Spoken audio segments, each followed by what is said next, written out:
San Quentin State Prison, one of the oldest and most infamous correctional institutions in California, has long been a battleground for some of the most violent and deeply rooted prison gang wars in the United States. Located just north of San Francisco, San Quentin has housed countless high-profile inmates, but behind its towering walls lies a hidden war zone where race, territory, and power collide. Over the decades, rivalries between gangs such as the Bloods, Crips, Sureños, Norteños, Aryan Brotherhood, and the Mexican Mafia have turned prison yards into war zones.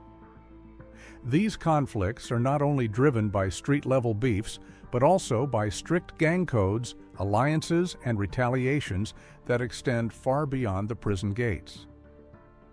From the 1980s through the 2000s and into the present day, San Quentin has seen waves of violence, stabbings, riots, and murders that reflect the brutal reality of organized crime behind bars. This is the untold story of San Quentin's gang wars. Number 5. Clash in the Shadows. Sureños versus Black Gangs in San Quentin Prison. San Quentin State Prison, California's oldest penitentiary and one of its most violent. Behind its towering walls and steel gates, power is measured not by words, but by survival. Since the 1990s, one of the most explosive and ongoing racial conflicts inside San Quentin has been the violent feud between Sureños, the foot soldiers of the Mexican Mafia, and various black gangs, including the Bloods, Crips, and the Black Guerrilla family. The roots of the conflict run deep in racial tension, prison politics, and territorial dominance. The Sureños, or Southerners, are made up of Latino inmates from Southern California, loyal to the Mexican Mafia. They're known for their military-like discipline, large numbers, and strict structure.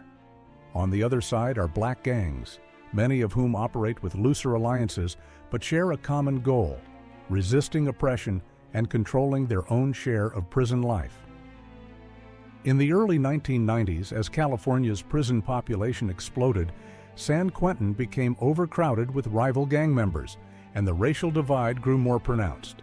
Yard spaces, phones, tables in the chow hall, everything was claimed by race.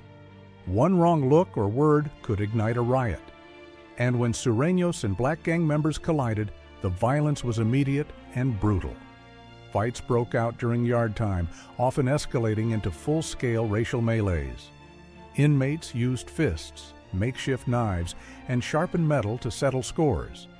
The causes were varied: drug debts, disrespect, and prison politics. But one theme remained constant: racial division enforced by gang rules. Sureños, operating under orders from the Mexican Mafia, were often given green lights, kill orders, on black inmates who had crossed a line. In return, black gangs launched retaliatory attacks, sometimes coordinating between Blood and Crip factions despite their differences on the street. The Black Guerrilla family, with its revolutionary origins, often acted as a unifying force, helping black inmates organize against what they saw as oppressive Latino dominance. Prison staff responded with lockdowns, segregation, and transferring gang leaders to isolation. But the conflict never stopped. It simply evolved. Messages were passed in kites, hits were planned from solitary confinement, and new recruits were trained to carry out orders without hesitation. By the 2000s and into the present, the feud has remained steady, flaring up at times, cooling at others, but never fully ending. The Sureños continued to operate with cold efficiency, while black gangs adapted and learned to move in coordination. At San Quentin, every racial fight risked spiraling into a prison-wide riot, and correctional officers walked a fine line to prevent chaos. This is a war not just of gangs, but of identities, shaped by race, power, and survival. And inside San Quentin's cold concrete walls, the battle between Sureños and black gangs is a chilling reminder that in the world of prison politics, the color of your skin can decide whether you live or die. Number 4. Hidden War. Northern Structure versus Mexican Mafia. Allies in San Quentin. San Quentin State Prison, a name that echoes with decades of violence, gang warfare, and high-stakes power struggles. During the 1990s and early 2000s, an underreported but deadly conflict erupted within these walls, a war between the northern structure and the Mexican Mafia's allies, the Sureños. The northern structure was a prison-based faction born out of the larger Nuestra Familia organization. Created to protect and organize northern Hispanic inmates, the northern structure was more than just a gang.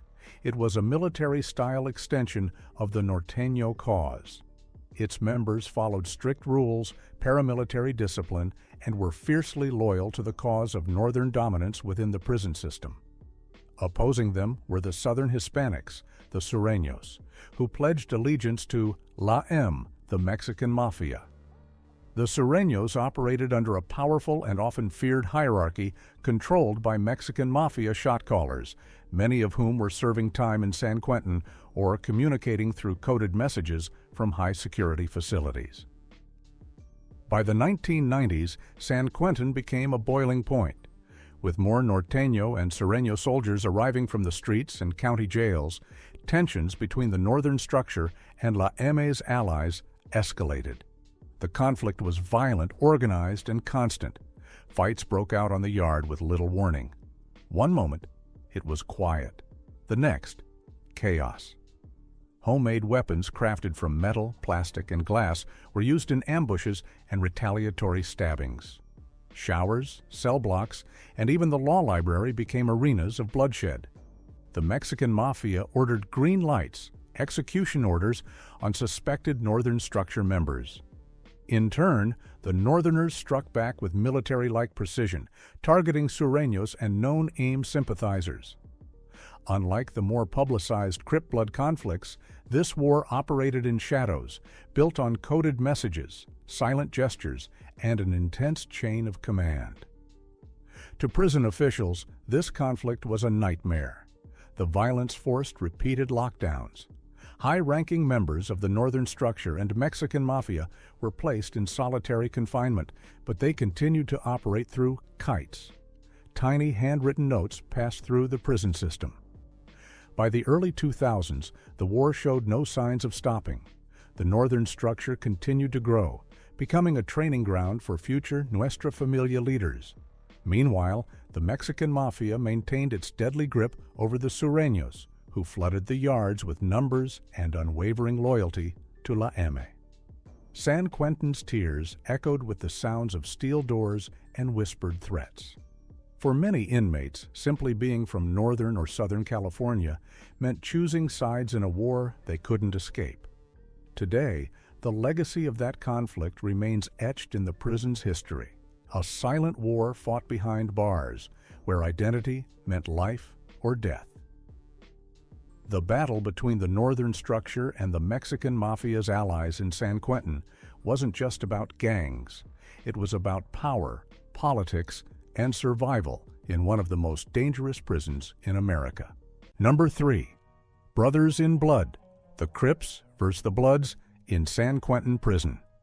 San Quentin State Prison, a fortress of steel, stone, and violence. By the 1980s, it had become more than just a prison. It was a battleground for two of the most feared street gangs in American history, the Crips and the Bloods. Born on the streets of Los Angeles in the late 1960s and early 70s, the Crips and Bloods brought their war into California's prison system, and San Quentin quickly became one of the deadliest arenas. The rivalry, already bloody on the outside, took on new dimensions behind bars. No longer fueled just by turf wars, it evolved into a struggle for survival, control, and reputation. In the 1980s, Crip sets like the Rollin' 60s, 8-Tray Gangsters, and Grape Street began to appear in increasing numbers inside San Quentin. Not far behind were members of rival blood sets such as the Bounty Hunter Bloods, Pyrrhus, and the Black Pea Stones.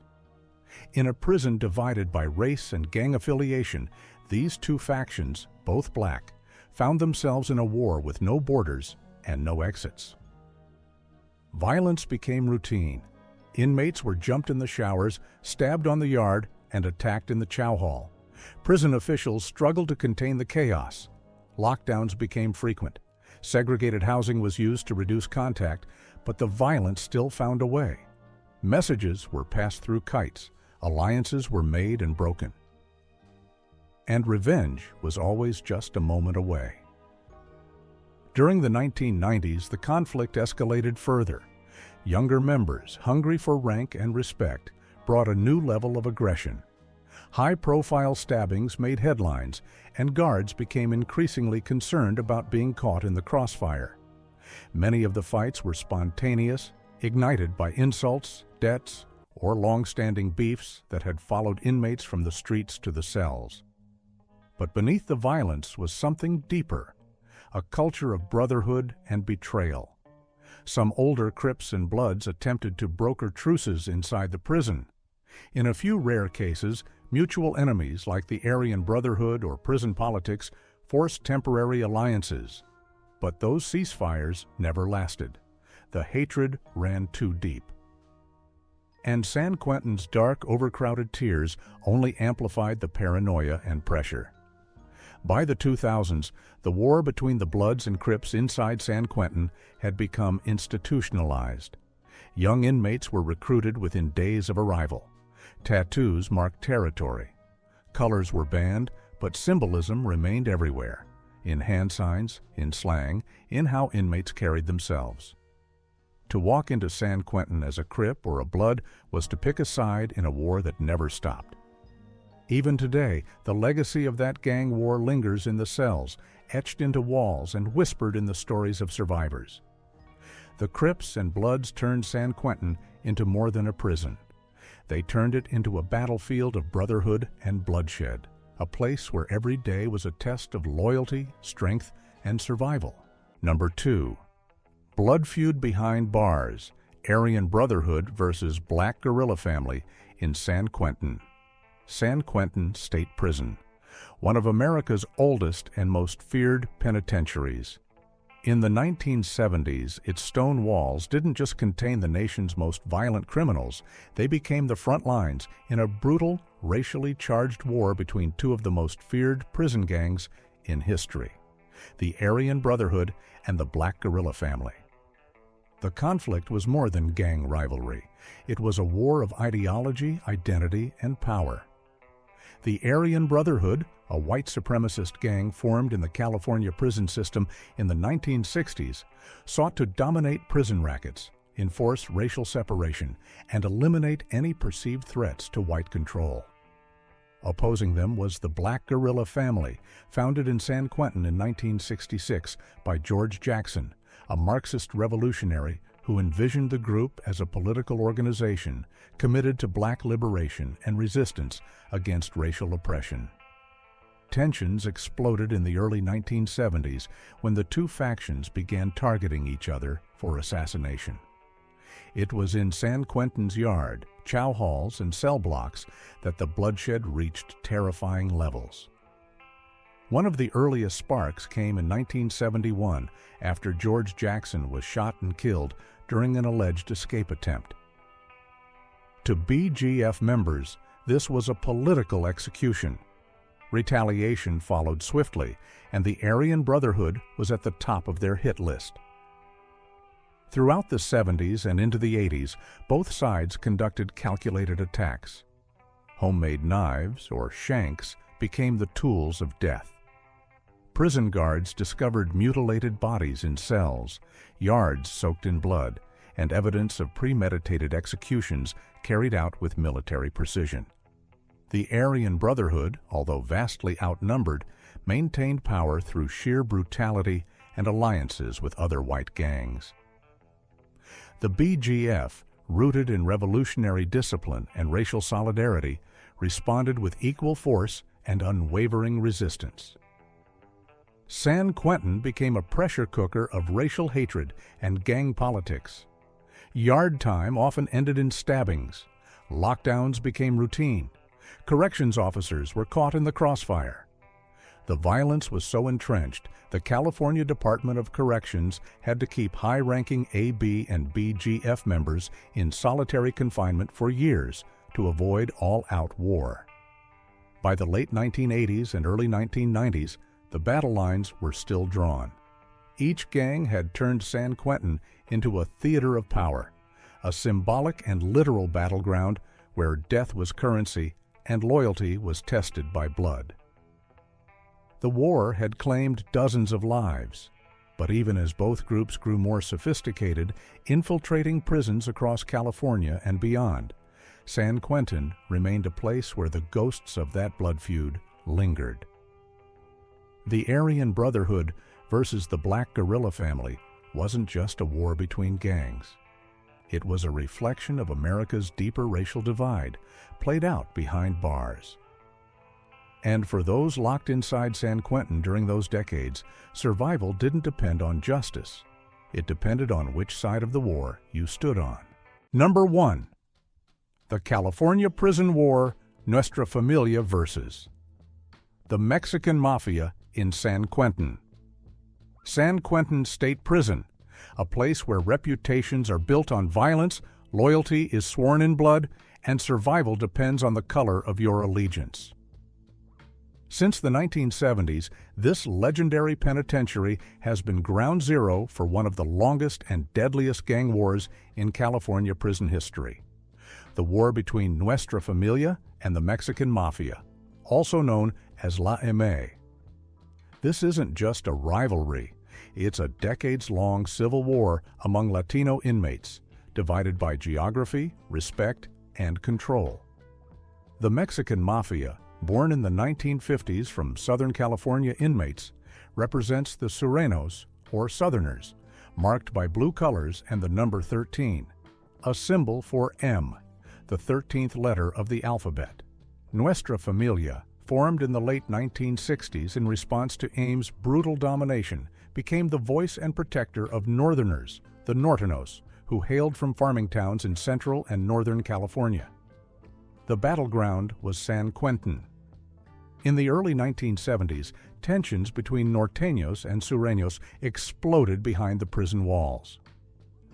Nuestra Familia resented the Mexican Mafia's extortion, abuse, and control of drug operations. The M viewed the Familia as traitors, rebellious, undisciplined, and dangerous. Violence became inevitable. Inmates were stabbed in the yard, ambushed in the showers, or left bleeding on cell floors. Both sides operated with militaristic structure, generals, soldiers, and enforcers carrying out green lights or kill orders. In 1972, a high-ranking Nuestra Familia member was ambushed in San Quentin, triggering a wave of retaliatory violence that swept through the prison for years. The war was not just about pride, it was about power. Who would control the lucrative prison drug trade? Who would call the shots behind bars and on the streets? San Quentin became a war zone. Riots erupted, forcing prison officials to enforce 24-hour lockdowns. Guards patrolled like soldiers, but even they were sometimes caught in the chaos. By the 1980s and 1990s, the violence had only intensified. Both gangs expanded their reach across California's prison yards and beyond.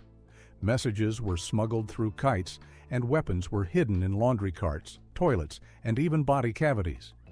The politics became so deadly that even associating with the wrong gang could be a death sentence. Throughout the 2000s and into the present, the feud remains alive. Although there have been periods of ceasefire, the hatred between Nuestra Familia and La M.A. runs deep. San Quentin still houses some of the highest-ranking generals from both sides, men who have orchestrated killings from solitary confinement, using coded messages and loyal foot soldiers.